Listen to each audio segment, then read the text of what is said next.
It's even worse than that. They are trying to subordinate themselves to a ruler, Trump, who doesn't want them as subordinates. They are begging, let us be your slaves. And he says, no, I don't want you to be my slaves. So it's pretty comical, really.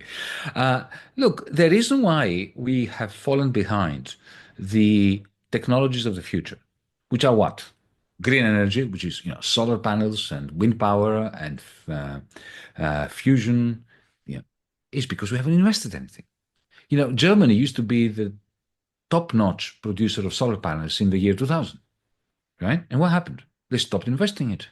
The Chinese have overtaken them by two industrial revolutions, not just one. They are two industrial revolutions ahead of European manufacturers of solar panels. Similarly with electric vehicles.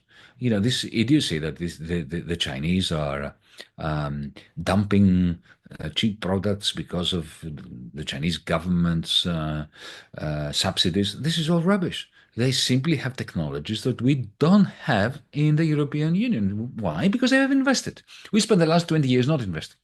And the chickens come home to roost at some point. When you miss out 20 years of investment at the time of a technological revolution, that's it. You're done. And what they have done instead of investing is regulating.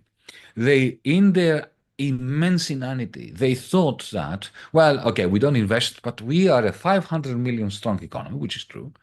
And because of our heft, because of our magnitude, of our size, we're going to regulate. We are going to impose our own standards on the rest of the world. Well, it doesn't work for very long, that policy.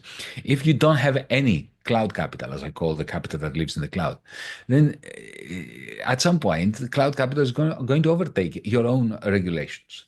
Uh, you heard the talk in town in Brussels that, oh, if Trump imposes these awful tariffs on our goods, on our cars, and this and that, and our aluminium, and our Hermes bags and Louis Vuitton and so on, then we are going to slap digital taxes on big tech, Silicon Valley.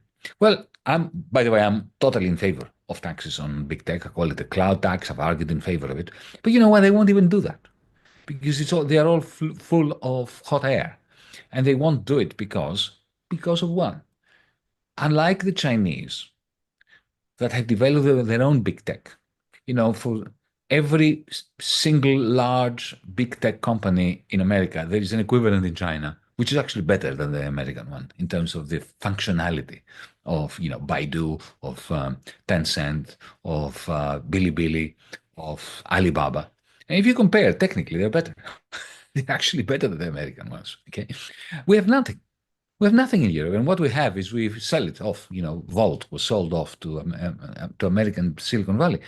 So if I have no doubt that if they try to, if Brussels tries to retaliate to the U.S. tariffs on European goods with a large cloud tax for big tech will blackmail Europe, very simply saying we will cut off all services to you Europeans.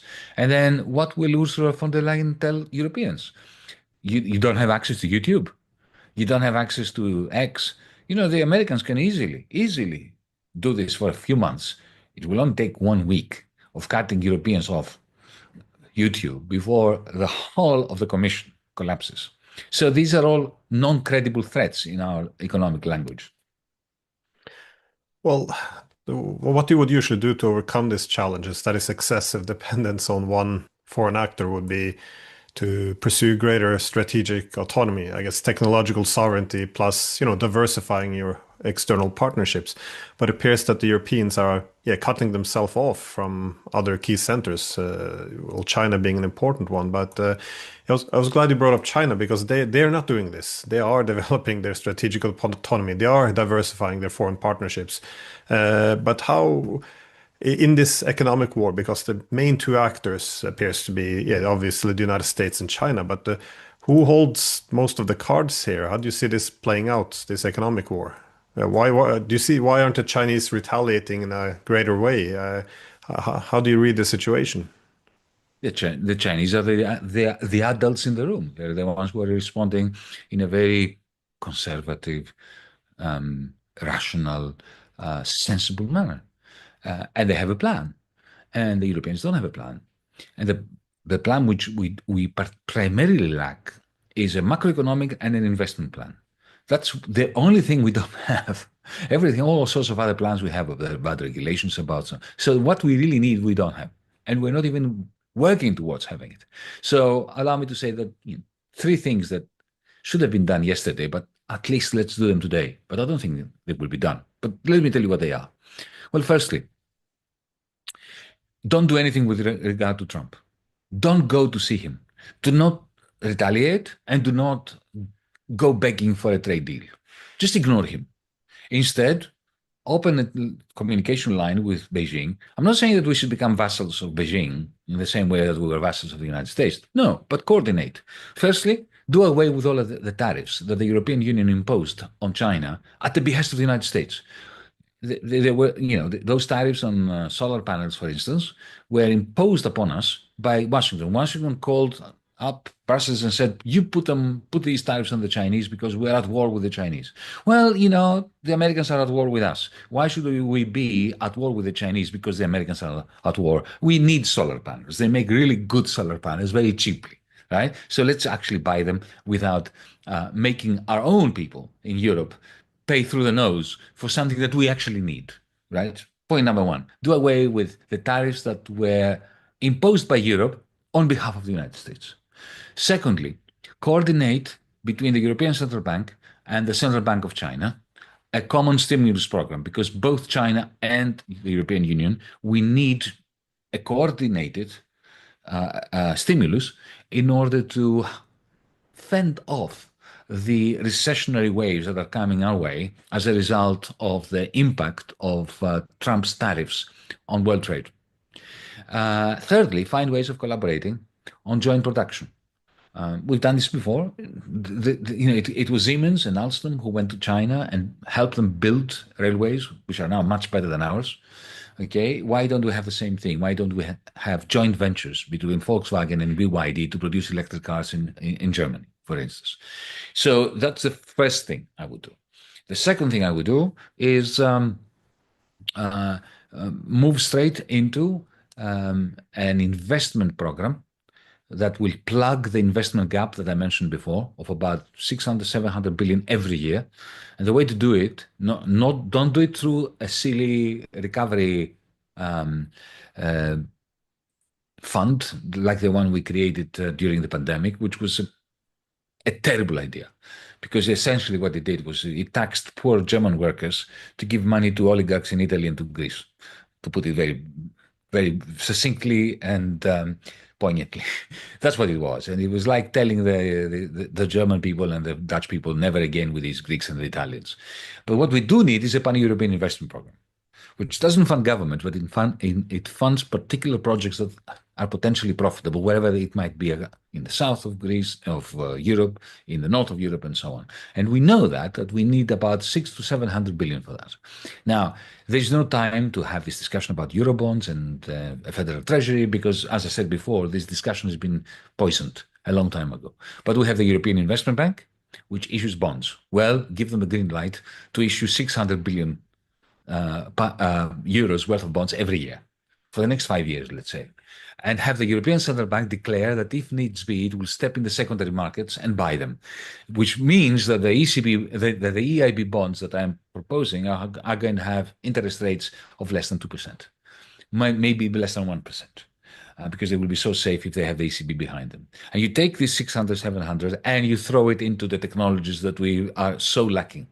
And you do it at a pan-European level. You don't even do it through the governments. You do it through, a European program for investment, like the Marshall Aid Plan was an American program for investment. So that's the second thing I would do. And the third thing I would do is I would create a digital wallet at the ECB for every European citizen. You can download it from the Android or the Apple Store or whatever, like the Chinese can, because the Central Bank of China has provided the Chinese with a free digital bank account. What you get is any money you have there on that wallet collects the overnight rate of the central bank, which is magnificent, a fantastic way of competing with awful commercial banks that underpay their savers and overcharge their borrowers. And it suddenly you have this amazing new digital realm of free payments, cross-border payments. Uh, that's how you compete with the Chinese WeChat, with the Chinese digital currency. That's how you force upon bankers. Essentially, you say to them, you no longer have the monopoly of the payment system. You want to provide good services to customers, do it. Just yeah, before we finish off, just a very quick final question. Why don't we actually do these things then? I know you called Europe before the stupid continent, but is it lack of knowledge, ideology? How do you understand this? It's a combination of ideology and expediency. Take, for instance, the digital payment system that I mentioned. The banks of Frankfurt and the banks of Paris are going to decapitate any politician who suggests that, because essentially you are taking away their monopoly over the payment system. When I proposed that, I proposed that in 2015. I was not only demonized, I was, as I said, discursively decapitated. All sorts of rubbish was being published all over the place, sponsored by bankers who really wanted to bring me down to um, uh, annul me as an entity because it's a lot of money for them. When it comes to organizing creating this investment program, look, my view on this is that the German financial and industrial establishment has not acquiesced to the euro yet.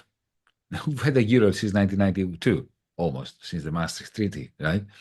But they have not really accepted it. They have accepted, but they want to maintain their right and opportunity to leave the euro. That is the German establishment. They've allowed us to use their Deutschmark in the form of the euro, but they want to be able to pull the plug and get out, which means they can't have this much common debt. So the reason why they say no to common debt, which means they can't have a common investment program, is the right for Germany to get out of Europe. Even by the staunchest of Europeans who don't want to get out of Europe, because they understand, and this is not an irrational idea on their part, that the way to have maximum influence within Europe is to have an exit strategy, right? When the Italians and the French don't, because they're deficit countries. That's what gives them more power than the deficit countries. But the moment you're locked into common debt, it's the reason why California cannot leave the dollar union, because it's impossible to know which part of the American sovereign debt corresponds to California. So there you are. This is my my Well, psychoanalysis, if you want, of the reasons why they're not doing which deep down they also know needs to be done.